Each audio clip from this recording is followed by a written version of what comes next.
Resort থেকে নিচের পাহাড়, আশেপাশে পুরো শহরটায় দেখা যাচ্ছে, আর সঙ্গে এমনভাবে দোল খাচ্ছি, এরকম সুখ অনুভূতি কয়জনেরই কপালে জোটে। দুনিয়াতে সুখী মানুষের সন্ধানে আমরা যাচ্ছি, যারা আমার দৃষ্টিকোণ থেকে এই মুহূর্তে মনে হচ্ছে সবচাইতে সুখী এবং হ্যাপি। আপনি যদি অনেক দুঃখী হয়ে থাকেন, অত্যন্ত স্বল্প মূল্যে পাহাড়ের চূড়ায় মেঘবাড়ি হলিডে রিসোর্টে অবস্থান করেন, আশা করছি সুখী হয়ে যাবেন। এখানে একদিন অবস্থান করতে কেমন খরচ হবে, কি কি সুযোগ সুবিধা রয়েছে, আশা করছি আজকের ভিডিওতে সবকিছুই পাবেন।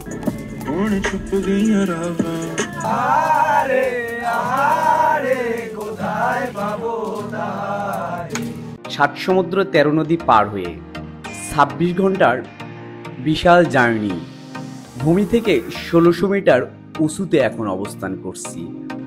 আর এই রিসোর্টটি দেখে, এখানে অবস্থান করে সব কিছুই যেন এক নিমিষেই দূর হয়ে গেল। হ্যাঁ বন্ধুরা, আমি চলে এসেছি আজকে বগুড়া থেকে, আর আমার সঙ্গী সাথী যারা তারা ঢাকা থেকে। বান্দরবান জেলা শহরে হাফেজগুনার মেঘবাড়ি হলিডে রিসোর্টে। আর এই রিসোর্টে থাকতে হলে আপনাকে কি কি করতে হবে, কেমন খরচ হবে, কি কি সুযোগ সুবিধা রয়েছে, সব কিছুই পাবেন আমাদের আজকের ভিডিওতে। যারা নিজেকে সর্বদা অসুখী মনে করে, আমি তাদেরকে বলি, হয়তো আপনার অর্থ সম্পদ অনেক কিছু রয়েছে, তারপরেও আপনি ব্যক্তিগতভাবে অসুখী, তাদেরকে এমন ধরনের ভিউ পয়েন্টে আসলে আসা দরকার। আর রিসোর্ট থেকে নিচের পাহাড়, আশেপাশে পুরো শহরটায় দেখা যাচ্ছে, আর সঙ্গে এমনভাবে দোল খাচ্ছি, এরকম সুখ অনুভূতি কয়জনেরই কপালে জোটে। যারা সত্যিকারেই ধর্মপ্রেমিক, দেশপ্রেমিক, আমাদের এই অঞ্চলগুলোকে খুব বেশি পছন্দ করে, তাদের কপালে জোটে। আপনি হয়তো কোটি টাকা আছে, বাট এখানে আসতে পারবেন না। তো আমার মতো ফকির যারা, খুব কম টাকা, তারা কিন্তু এভাবে চলে আসে। দুনিয়াতে সুখী মানুষের সন্ধানে আমরা যাচ্ছি, যারা আমার দৃষ্টিকোণ থেকে এই মুহূর্তে মনে হচ্ছে সবচাইতে সুখী এবং হ্যাপি। ভাইয়া, যদি বলতেন এখানে শুয়ে থেকে অনুভূতিটা কেমন? ক্লান্তি কোন রকম দূর করতেছি শুয়ে শুয়ে। না ভাই, কইতে দূরে খালি নাই ভাই, এত মানুষের চাপে কেমনে খালি পাবো। খুঁজতেছি। আমাদের ভিউটা অনেক সুন্দর, তবে আমাদের হোস্ট আছে যিনি ওই রুমের ব্যবস্থা করতেছেন, আমরা এখানে একটু রেস্ট নিচ্ছি। এখানে পাহাড়ের উপরে শুয়ে থাকার অনুভূতিটা জাস্ট অসাধারণ। আমি প্রায় অনেক দূর ট্রাভেল করে আসলাম, আইসা এই খোলা আকাশের নিচে সামান্য কুড়ে ঘরের মতো একটা তাঁবুর নিচে আমি শুইলাম। শোয়ার সাথে সাথে আমার সমস্ত ক্লান্তি দূর হয়ে গেল, এবং এত সুন্দর ভিউ। পিছনের দিকে হচ্ছে উপরে আকাশ, পিছনের দিকে পুরোপুরি খোলা, এবং বাতাস অনবরত আসতেছে, এবং শরীরের মধ্যে এই বাতাস লাগার সাথে সাথে সকল ক্লান্তি দূর হয়ে যাচ্ছে।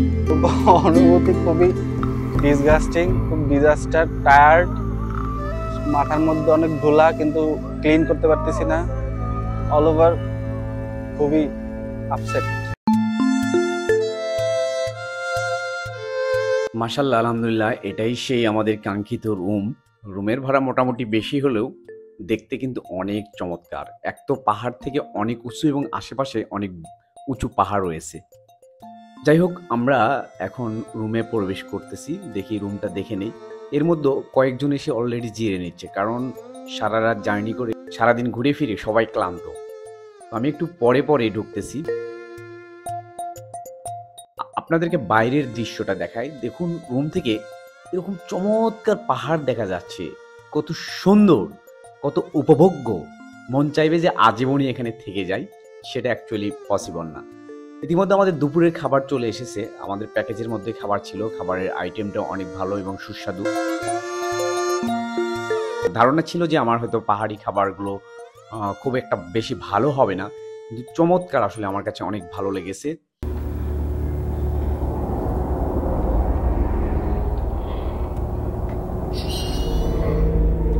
পাখির বাসা চমৎকার না দেখতে? আপনি চাইলে এই পাখির বাসায় রাতের বেলা থাকতে পারবেন, কোনো পেমেন্ট করতে হবে না। কটেজে অর্থাৎ রুম ভাড়া থাকলে এখানে রাতে দিনে পাখির বাসায় একদম সেম হুবহু আমরা যেরকম পাখির বাসা দেখি।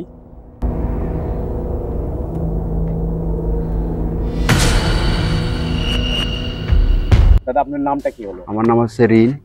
রি? রিন আর কি। কোন ধর্মের বা কোন জাতি? আমি হচ্ছে লুসাই, আমি লুসাই। খ্রিস্টান ধর্মের।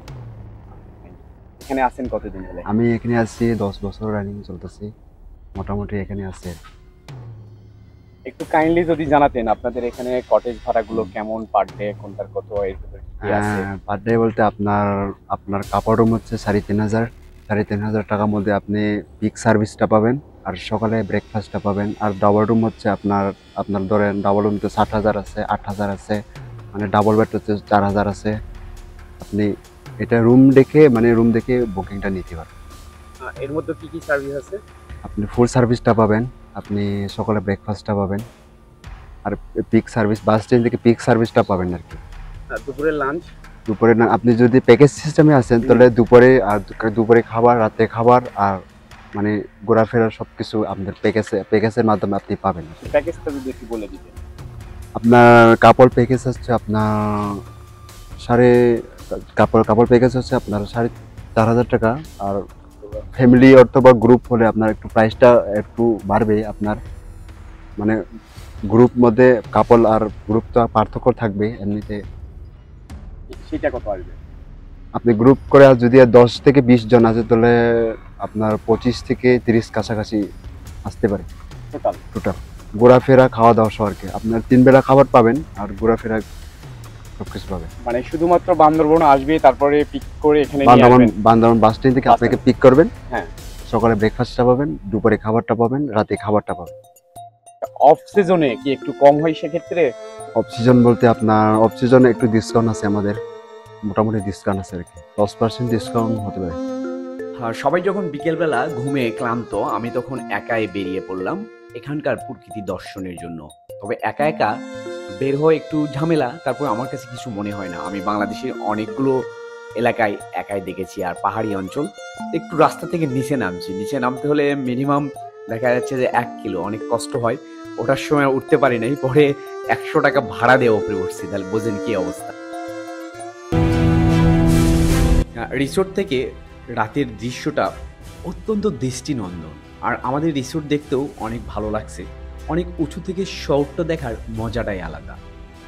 এটি হচ্ছে পাখির বাসা, পূর্বে দেখেছেন, আর রাতের পাখির বাসা দৃশ্যটুকু একবার দেখে নিন। এখন আমাদের জন্য বারবিকিউ তৈরি করা হচ্ছে, আর বারবিকিউ শুরু থেকে শেষ পর্যন্ত তৈরি করা এবং কেমন টেস্ট আমি আপনাদেরকে জানাবো।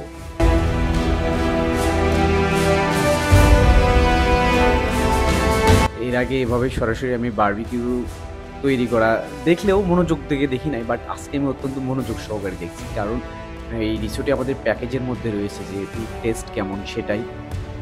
আর মোটামুটি কমপ্লিট হয়েছে, এখন উঠায় নিচ্ছে, হয়তো বা একটু পরে খাবার দেবে। পার্টিটাও রুটি, সাথে হচ্ছে অত্যন্ত সুস্বাদু ডাল চলে এসেছে। আমি টেস্ট করে দেখলাম, অনেক সুন্দর, অনেক টেস্ট, যার সীমা রেখে নেই। আপনারা যখন এই রিসোর্টে আসবেন তবে মোটেও রাতে এই চিকেন বারবিকিউ খেতে ভুল করবেন না।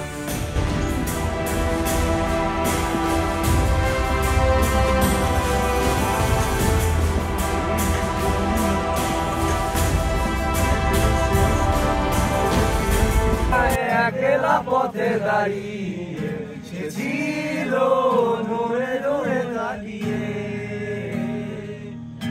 আহারে আহারে কোথায় পাবো তাহারে, যে ছিল মনের কোণে।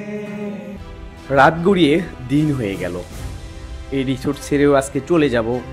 পাহাড়ের দৃশ্য শেষবারের মতো আপনাদেরকে দেখাচ্ছি এবং আমি আমার মেমোরিতেও রাখছি। আর আপনারা যারা এখানে আসতে চান কমেন্টে বলে দিবেন।